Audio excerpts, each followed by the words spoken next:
আউযুবিল্লাহি মিনাশ শাইতানির রাজিম বিসমিল্লাহির রহমানির রহিম। সুপ্রিয় শিক্ষার্থীবৃন্দ, আশা করি সকলে ভালো আছো, সুস্থ আছো, সুন্দর আছো। বরাবরের মতো তোমাদের মাঝে একটা নতুন বিষয় নিয়ে আসলাম। সেটা হচ্ছে যে আমাদের একটা সাবজেক্ট রয়েছে অনার্স দ্বিতীয় বর্ষের জ্যামিতিক আলোক বিজ্ঞান। এই জ্যামিতিক আলোক বিজ্ঞান আগামী 6 তারিখ, ঠিক আছে, ডিসেম্বর মাসের 6 তারিখে পরীক্ষা অনুষ্ঠিত হবে। তো তারই উপর ভিত্তি করে কিছু গুরুত্বপূর্ণ প্রশ্ন যেগুলো তোমরা করলে কমন পাবে আর কি, এরকম কিছু গুরুত্বপূর্ণ প্রশ্ন তোমাদের মাঝে নিয়ে এসেছি। কিন্তু মূল বিষয়টা হচ্ছে যে আমাদের পড়াশোনার কোনো শেষ নেই, পড়াশোনা করতে হবে এবং পড়াশোনাটা ভালোভাবে করতে হবে। একটা বাদ দিয়ে যে আরেকটা করবা এরকম না, ঠিক আছে। আমি যেগুলো দিচ্ছি শুধুমাত্র এগুলোই না, এগুলোতে তোমরা বেশি বেশি কি করবা, বেশি বেশি এগুলো দেখবা। আর হচ্ছে পাশাপাশি তোমার সময় যদি থাকে এবং আগে যদি করা থাকে সেই ক্ষেত্রে তুমি কি করবা, সবগুলো মিলিয়ে করার চেষ্টা করবা। কিন্তু আমি চেষ্টা করেছি যে আমার কাছে যেগুলো গুরুত্বপূর্ণ প্রশ্ন মনে হয়েছে সেই সকল প্রশ্ন দিয়ে আজকের এই টিউটোরিয়ালটি সাজিয়েছি। তো চলো তাহলে আমরা শুরু করি। প্রথমে যে বিষয়টি আমরা দেখতেছি সেটা হচ্ছে গিয়ে যে আমাদের প্রথম অধ্যায়ের যে প্রশ্নটি গুরুত্বপূর্ণ সেটা হচ্ছে যে গোলাপেরণ বলতে কি বোঝায়, এই ত্রুটি কিভাবে দূর করা যায়। সেক্ষেত্রে তোমরা এটা স্ক্রিনশট দিয়ে মুখস্থ করতে পারো। খুব ছোট একটি প্রশ্ন, মানে এর 5টা টপিক রয়েছে, তোমরা দেখলেই মুখস্থ করতে পারবা। এরপরে যে বিষয়টা সেটা হচ্ছে যে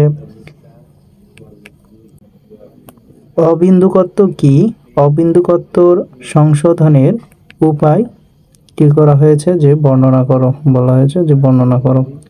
এরপরে যে বিষয়টা আমরা যে প্রশ্নটা দেখব প্রথম অধ্যায়ের ক্ষেত্রে, অর্থাৎ এখানে বলা হয়েছে যে ফার্মাটের নীতি থেকে আলোর প্রতিসরণের সূত্রটি প্রমাণ করো। এটাও খুব গুরুত্বপূর্ণ প্রশ্ন, খুব সহজ রয়েছে, এটাও তোমরা করতে পারো। এরপরে যেটা দেখব সেটা হচ্ছে যে 1.15 অসীম ফোকাসিং এর জন্য যৌগিক অনুবীক্ষণ যন্ত্রের বিবর্ধনের রাশিমালা প্রতিপাদন করো। অর্থাৎ এখানে একটুকু রয়েছে, আবার এই পাশে আরো অনেক বড়ই প্রশ্নটা। হ্যাঁ, তো তোমরা যদি কয়েকবার প্র্যাকটিস করো বা করা থাকে তাহলে এটাতে একটু বেশি নজর দিও, তাহলে এই প্রশ্নটা তোমাদের জন্য সহজ হবে।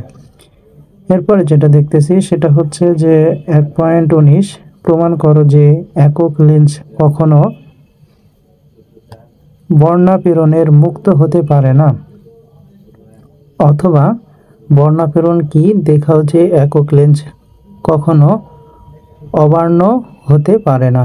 অথবা এই প্রশ্নটি আরেকভাবে আসতে পারে যে দেখাও যে একক লেন্স কখনো অবার্ণ হতেও পারে না। এই তিনটার মধ্যে যে কোনো একটা যেভাবে হোক আসলে আমাদের কি করতে হবে, এই প্রশ্নটার উত্তরটা আমাদের দিতে হবে। জাস্ট এখানে এইটুকু করলেই খুব গুরুত্বপূর্ণ একটা প্রশ্ন। হ্যাঁ, এরপর যেটা দেখতেছি যে জ্যামিতিক আলোক বিজ্ঞানে ম্যাট্রিক্স পদ্ধতি ব্যবহারের সুবিধা। এই প্রশ্নটা খুব গুরুত্বপূর্ণ, তোমরা মুখস্থ করবা। এখানে কয়েকটা পয়েন্ট দিয়ে রাখা হয়েছে, তোমরা স্ক্রিনশট দিয়েও প্রয়োজনে এটা পড়তে পারো। এরপর যেটা বলা হচ্ছে যে 2.6 সুসংগত ও অসঙ্গত আলোর উৎস বলতে কি বোঝায়। আবার 2.7 বলা হচ্ছে সুসংগত আলোক উৎস কি, বাস্তব ক্ষেত্রে কিভাবে এদের উৎপন্ন করা যায়, এই বিষয়টি নিয়ে আলোচনা করা যাবে। এই ক্ষেত্রে আমাদের কয়েকটা পয়েন্ট রয়েছে, এখানে আমরা দেখতেছি। হ্যাঁ, 3টা পয়েন্ট রয়েছে, 3টা পয়েন্টের মাধ্যমে আমরা কি করতে পারি, আমরা সুসংগত আলোর উৎস কি এবং কি বলেছে যে বাস্তব ক্ষেত্রে কিভাবে এদের উৎপন্ন করতে পারি, এই 3টা বিষয়ের মাধ্যমে আমরা উৎপন্ন করতে পারি। তোমরা চাইলে স্ক্রিনশট দিয়ে মুখস্থ করতে পারো। এরপরে যে বিষয়টা বলা হচ্ছে এখানে পুরোটা রয়েছে, এখানে প্রশ্নে বলা হচ্ছে যে দেখাও যে বর্ণালীর প্রস্থ del lambda equal lambda square divided tau c into c, যেখানে প্রতীকগুলো প্রচলিত অর্থ বহন করে। এই প্রশ্নটা খুবই খুবই খুবই গুরুত্বপূর্ণ, যেটা তোমাদের এবারে পরীক্ষায় আসবে, অর্থাৎ 2023 সালের, অর্থাৎ ডিসেম্বরের 26 তারিখে যে 6 তারিখে যে পরীক্ষাটি হচ্ছে সেই পরীক্ষাতে। এরপরে যে প্রশ্নটা, এই প্রশ্নটা হচ্ছে আলোর ব্যতিসার বলতে কি বোঝায়। গাণিতিক বিশ্লেষণের মাধ্যমে ব্যতিসার সংশ্লিষ্ট ব্যতিচার সৃষ্টির সত্যসমূহ প্রতিপাদন করো, অথবা গঠনমূলক ব্যতিচার ও ধ্বংসাত্মক ব্যতিচারের সত্যগুলো কি করা হয়েছে যে প্রতিষ্ঠা করো। তাহলে আমাদের এই সমীকরণটা কি করতে হবে, লিখতে হবে। হ্যাঁ,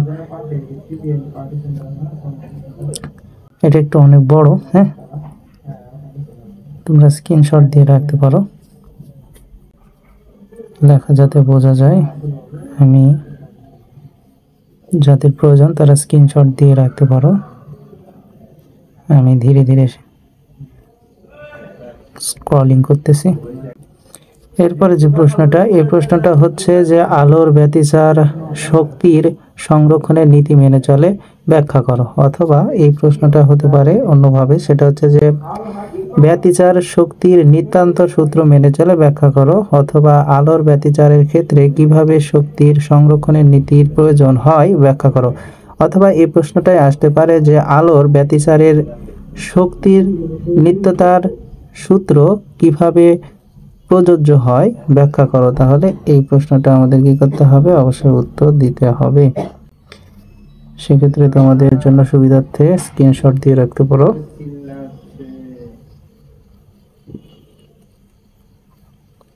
এরপর যে প্রশ্নটা, নিউটন রিং এর কেন্দ্রীয় পোর্টটি অন্ধকার হয় কেন, ব্যাখ্যা করো।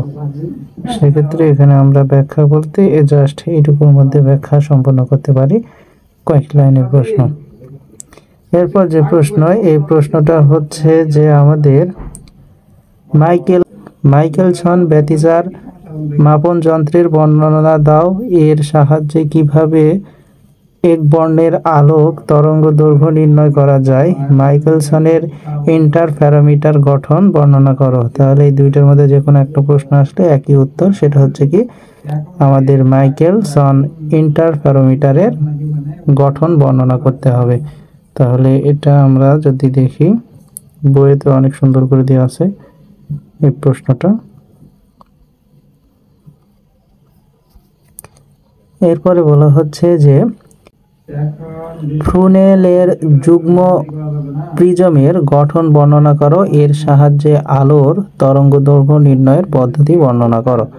এটা একটু বড় প্রশ্ন, হ্যাঁ, যে 2-3 পেজের প্রশ্ন।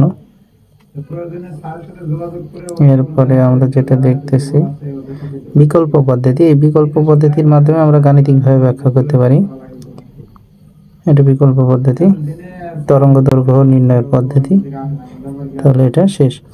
এরপরে যেটা দেখব সেটা হচ্ছে যে ফ্রনহফার ও ফ্রেনেলের শ্রেণীর অপবর্তনের পার্থক্য, যে কয়েকটা পার্থক্য রয়েছে এখানে, মোটামুটি 6টা পার্থক্য রয়েছে, 6টা পার্থক্য করলেই হয়ে যাবে। এরপর যেটা দেখতেছি সেটা হচ্ছে যে 4.13 গ্রেটিং বর্ণালী ও প্রিজম বর্ণালীর মধ্যে পার্থক্য কি, অর্থাৎ প্রিজম বর্ণালী ও গ্রেটিং বর্ণালীর মধ্যে পার্থক্য। এখানে 7টা পার্থক্য রয়েছে, এই 7টা করলে যথেষ্ট। এরপর যে প্রশ্নটা রয়েছে সেটা হচ্ছে পোলারয়েড কি, এটা কিভাবে তৈরি হয়। এরপর যে প্রশ্ন সেটা হচ্ছে যে বিপদ সংকেতের সময় লাল আলো ব্যবহার করা হয় কেন, এবং বলা হয়েছে যে আবদ্ধ ইলেকট্রন দ্বারা বিক্ষেপণের প্রস্থচ্ছেদের রাশিমালা নির্ণয় করো। অথবা সাধ্য ইলেকট্রনের দ্বারা বিক্ষেপণ প্রচ্ছদের রাশিমালা প্রতিপাদন করো। অথবা আবদ্ধ ইলেকট্রন দ্বারা বিক্ষেপণ আলোচনা করো। দেখাও যে অতি উচ্চ কম্পাঙ্কের বিক্ষেপণ প্রস্থচ্ছেদের কম্পাঙ্ক অতি অনির্ভর।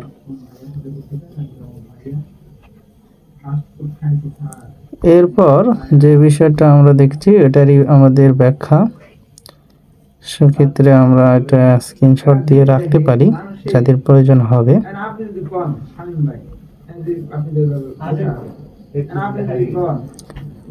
এরপর আমরা যেটা দেখতেছি যে 6.7 থমসন র্যালি এবং অনুনাদ বিক্ষেপণের মধ্যে পার্থক্য লিখো।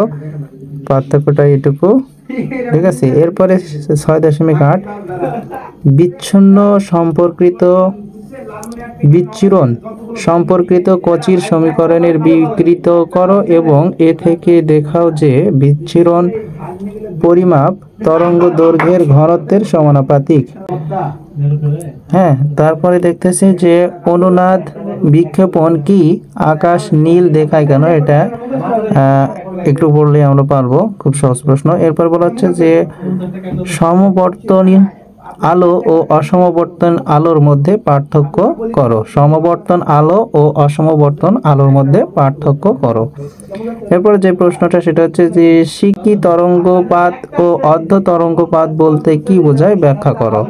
তাহলে এই ছিল আমাদের সামনে 6 তারিখের পরীক্ষার জন্য কিছু গুরুত্বপূর্ণ। এখানে আমি বেশি দেওয়ার চেষ্টা করে নাই, 20 থেকে 25টা প্রশ্ন রয়েছে। এগুলোর মধ্যে আশা করি প্রশ্নগুলো হবে এবং আরও অনেকগুলোই প্রশ্ন করতে হবে। ঠিক আছে, গাণিতিক ট্রাম্প আছে, সেগুলো করতে হবে, সংক্ষিপ্ত প্রশ্ন করতে হবে। আর এগুলো হচ্ছে যে একটু বেশি ইম্পর্টেন্ট আমার কাছে মনে হয়েছে, এই কারণে তোমাদের সাথে শেয়ার করলাম। তো আশা করি সকলের এই বিষয়গুলো একটু পড়বা। সেই পর্যন্ত সকলে ভালো থাকো, সুস্থ থাকো, সুন্দর থাকো। আসসালামু আলাইকুম রহমতুল্লাহ।